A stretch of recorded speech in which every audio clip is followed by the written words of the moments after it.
La anamnesis es una entrevista entre un profesional de la salud y el usuario, que se caracteriza por tener el objetivo de reunir el máximo de información de parte de un paciente sobre la historia de su enfermedad. Tiene 3 partes: antecedentes personales, anamnesis próxima y anamnesis remota. La anamnesis próxima se caracteriza por obtener información sobre lo que está cursando el usuario en el momento, mientras que la anamnesis remota son antecedentes que el usuario presenta desde antes.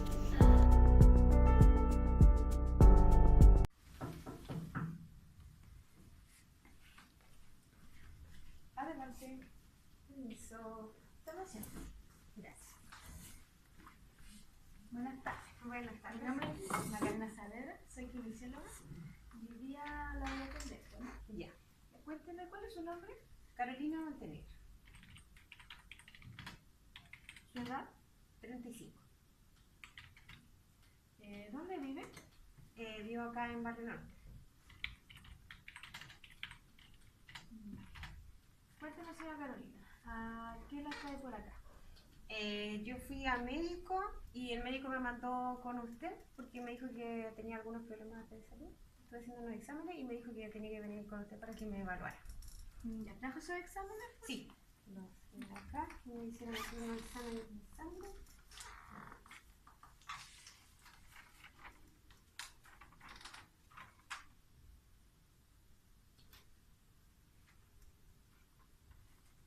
¿Tiene exámenes alterados, señora Carolina? Ya.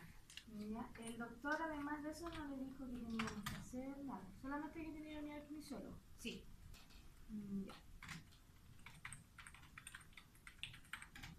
¿Tiene alguna otra enfermedad? Diabetes, hipertensión. Sí. Tengo hipertensión ¿Ya? y estoy tomando pastillas para eso. Ya. ¿Qué medicamento está tomando? Los sartán. ¿Cada cuánto se lo está tomando? Creo que es uno al día. Ya no tiene claro. No recuerdo bien.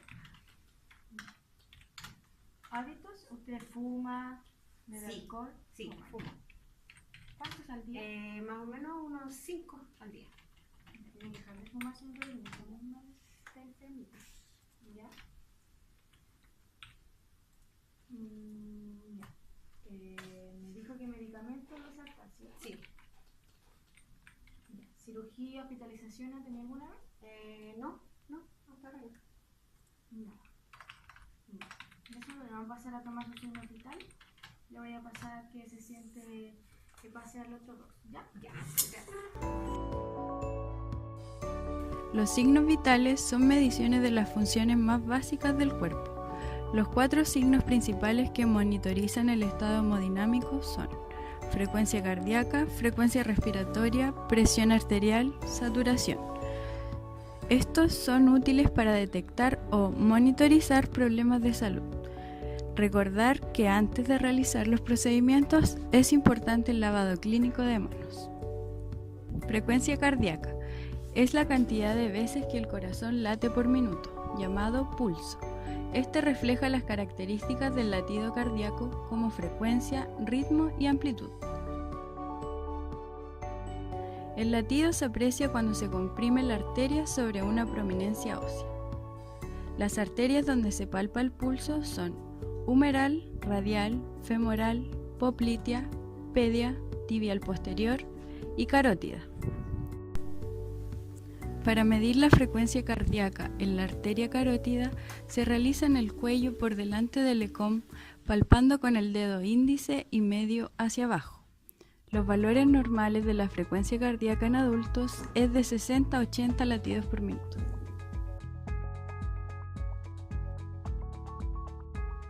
Frecuencia respiratoria. Es el ciclo entre una inspiración y expiración que se mide en 1 minuto. El paciente en reposo no debe darse cuenta. Valores normales en adulto de 15 a 20 respiraciones por minuto.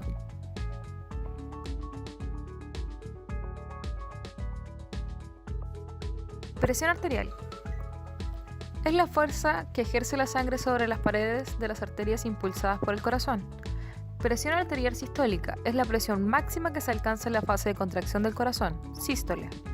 Presión arterial diastólica es la mínima presión de la sangre contra las arterias durante la relajación del corazón, diástole. Los valores normales de la presión arterial van en un rango entre 120 sistólica y 80 diastólica. El usuario no debe haber consumido café y o tabaco hace 30 minutos idealmente. La persona se sienta con el brazo a nivel de la altura del corazón, apoyando en la mesa. Coloque el manómetro a nivel de los ojos del examinador. Ubicar la arteria braquial por palpación en el lado interno del pliegue del codo. Ubicar manguito alrededor del brazo, ajustando y firme. Su borde inferior debe quedar a 2 dedos sobre el pliegue del codo. Los tubos de conexión deben quedar sobre el trayecto de la arteria braquial. Ubicar el pulso en la arteria radial. Ubicar el pulso en la arteria braquial a nivel del pliegue del codo y colocar frenendoscopio sobre la arteria, no bajo el mango. Cerrar la válvula de aire. Insuflar hasta 30 miligramos de mercurio sobre el valor de la presión sistólica palpatoria. Soltar la válvula suavemente. A través del fonendo se escuchará un primer ruido o latido. Observar el nivel de la columna de mercurio. Esta cifra corresponde a la presión máxima o sistólica. Seguir escuchando los ruidos hasta el punto donde se deja de oír. Esta cifra corresponde a la presión mínima o diastólica. Retirar el fonendo del brazo. Sacar el mango, expulsar el aire, enrollar y guardarlo. Cierre la llave de paso de mercurio del esfingomanómetro y dejar cómodo al paciente. Saturación. Determina de manera continua y relativamente confiable la saturación arterial de oxígeno en el momento preciso que está sucediendo. Los valores normales de saturación en un adulto es de un 95%.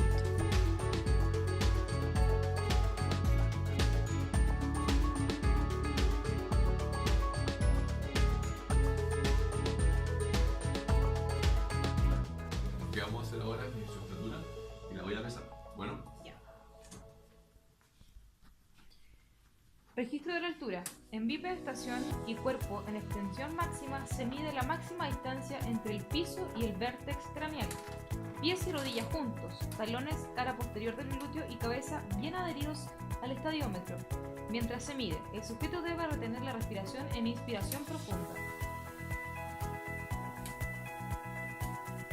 Para el registro de peso se debe usar una balanza de pie, debidamente calibada con un peso conocido. El sujeto debe tener la menor cantidad de ropa posible.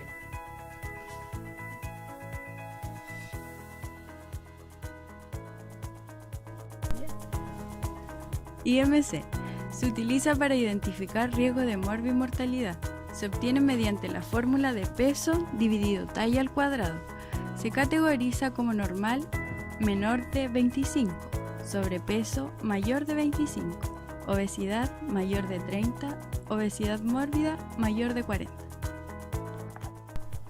Medición de pliegues cutáneos. Primer paso, marcación para el bicipital y tricipital. Se palpa desde anterior por la clavícula y posterior por la espina de la escápula hasta llegar y palpar el acromión, donde se hará una raya transversal. El recorrido debe ser paralelo para no incurrir en errores. Luego palpamos a nivel del codo la cabeza del radio, puntos de referencia. Considerar realizar flexión, extensión de codo para encontrar con mayor facilidad este punto anatómico, marcando nuevamente de manera transversal. Ya marcados los dos puntos de referencia con la wincha, se debe medir desde el acromión hasta la cabeza del radio para medir la mitad del segmento y marcarlo. Desde la mitad, con una línea transversal para el bicipital, se proyectará una línea vertical desde la línea axilar anterior y para el tricipital se proyecta una línea vertical desde la línea axilar posterior, formándose una cruz, siendo nuestro punto para tomar los pliegues. Para el subescapular se debe palpar la escápula, específicamente el ángulo inferior. En el caso de ser difícil de poder palpar, se puede realizar movimientos de flexión y extensión de hombro, rascado de Apley o fuerza anterior con brazo extendido. Ya palpado el ángulo de la escápula, se debe marcar una línea oblicua a 2 centímetros bajo de esta. Se proyectará con la wincha otra línea desde la línea axilar posterior hasta la columna, formándose una cruz, siendo la zona de tomada de pliegue. Para el suprailíaco, ubicándose por posterior, se debe palpar la parte más elevada de la cresta ilíaca, se toma el pliegue del lado derecho y se marca una línea en dirección de las fibras oblicuas y otra línea vertical desde la línea axilar anterior, formando una cruz. Segundo paso, medición. La persona que será evaluada debe estar en posición anatómica, relajado y con dorso totalmente descubierto, además de descalzo. La medición del pliegue siempre debe ser con 2 dedos, realizando una pinza entre el dedo índice y el pulgar. La dirección de la tomada en pinza es desde céfalo a caudal. La medida se toma por debajo de la tomada. Considerar la parte inferior de la cruz para la ubicación del plicómetro. En el momento de tomar el pliegue se debe realizar un movimiento tipo amasando para tomar solo la grasa.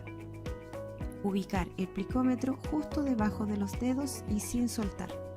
Registrar el valor del milímetro más cercano. Se debe repetir 3 veces las mediciones de los pliegues con el siguiente orden: bicipital, tricipital, subescapular y suprailíaco. Índice cintura-cadera. Es un predictor de riesgo cardiovascular. Se mide en el punto medio entre el reborde costal y cresta ilíaca.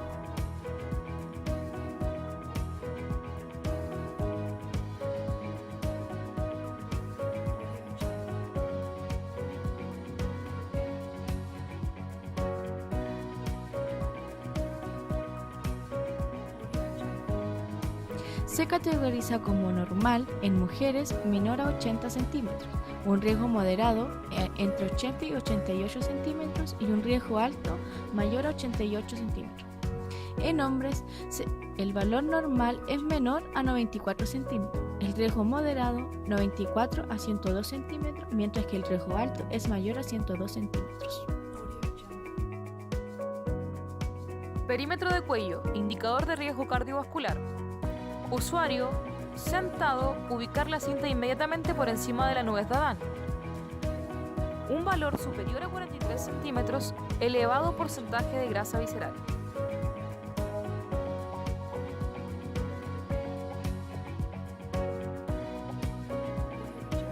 Identificación de los factores de riesgo cardiovascular.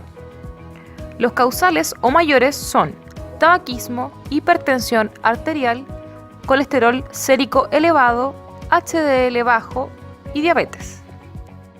Tabla de estimación de riesgo coronario a 10 años en mujeres diabéticas y no diabéticas de entre 35 a 74 años para población chilena, según Framingham. La tabla, según Framingham, tiene 2 variables: presión arterial sistólica y colesterol. Se divide en mujeres no fumadoras y fumadoras, categorizando la edad entre 35 y 44, 45, 54, 55, 64, 65, 74. La tabla de estimación de riesgo coronario a 10 años tiene 5 categorías: muy alto, alto, moderado, ligero y bajo. Estratificación del riesgo cardiovascular.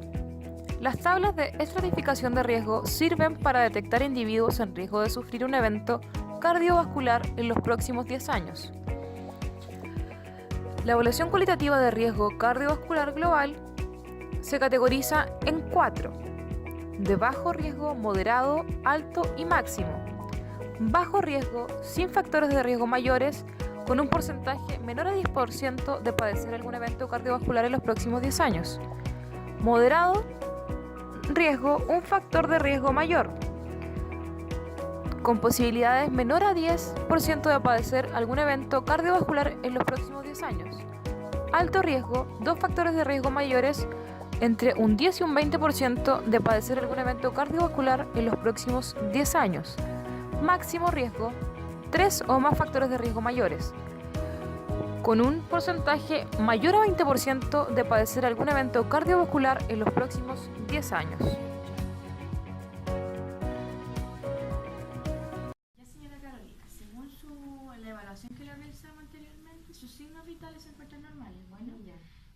significa que usted está tomando medicamentos. Así que tiene que seguir tomándose el horario para que sus signos vitales sigan normales, ¿ya? Ya.